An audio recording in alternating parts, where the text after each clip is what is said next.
Welcome to another video from DIY Daily. Just got this 2015 Mercedes A-Class in today. It's the 1.5 diesel. We've got an engine warning light on. Now we're just looking into an issue. Basically we've got the engine warning light on. It's not in any restricted power mode, it is actually running okay, but the light's been on for a few days now. Someone has actually tried to clear the fault code before, but it's a permanent fault code, it won't clear it out. So I'll just run you through the fault code that we've got in it. Now we're not using the top-down diagnostic machine, we've actually got the snap-on machine out today. The top-down's plugged into someone else at the minute.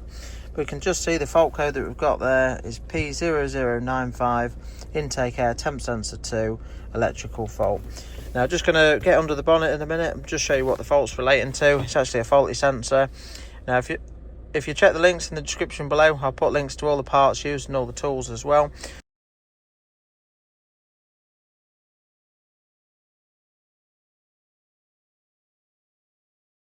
But this sensor is actually quite a common issue. We'll get under the bonnet in a minute, just show you where it's located.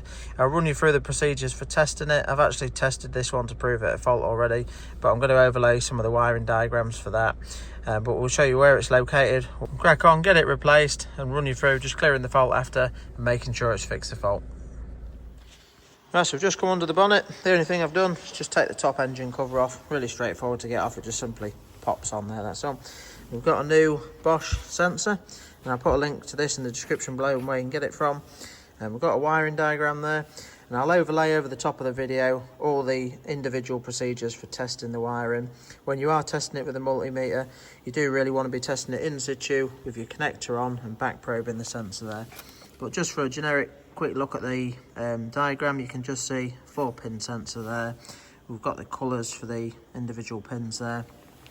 But yeah, I'll overlay them at the actual test procedure rather than just showing you it all individually, that's all. But yeah, the sensor, some people get mixed up thinking that it's relating to this sensor there. That is a different sensor, but the one that we're looking at, the actual pressure sensor and temp sensor, is this one at the back there. It's a little bit badly situated. You can just see an 8mm bolt there, but obviously it's located right underneath the EGR valve. But it's not as bad as you think. It's actually quite easy to replace still. All we're going to need to do is just take this little spring clip there on this pipe. We just need to lift that up, or we pop the pipe up and out of the way.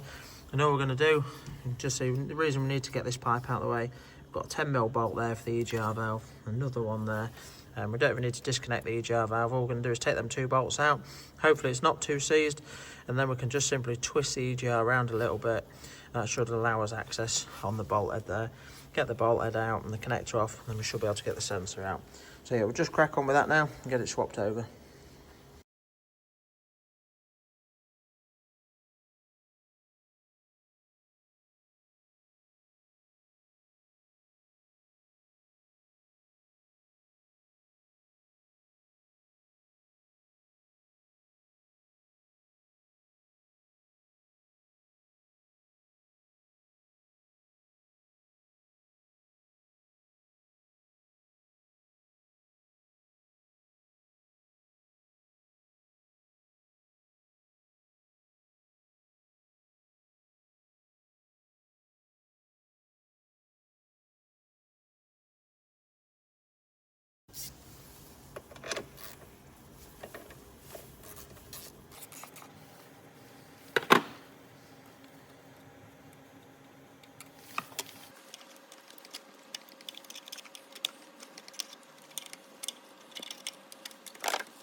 Just see there, I mean, sometimes these EGRs can be a bit seized and tight. That was really free. You see that just pops straight out there.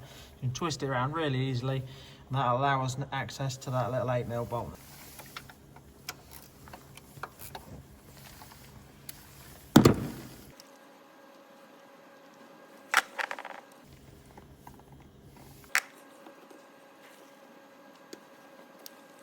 That's it. Sensors get a little bit tight. Sometimes you just have to twist them as you're pulling it out, and sometimes these can just fail and they just get just sort of gunked up once you take it out.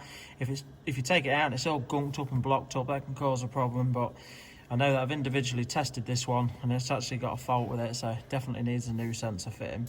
But it is a really common issue. I've actually replaced loads of these on this engine, so just going to get that swapped over now. Just pop the new one in and just put it all back together quickly.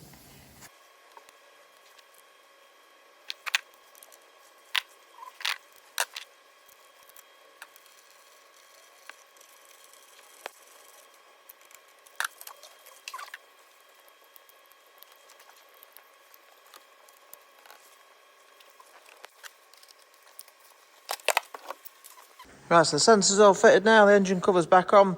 Just going to pop the bonnet now, pop the bonnet back down, we'll get in the car, clear the fault code, just give it a quick run and make sure it's all working all right. Right, so just got back in the vehicle, just going to clear the fault codes quickly and let's just give it a decent road test and make sure it's fixed the fault.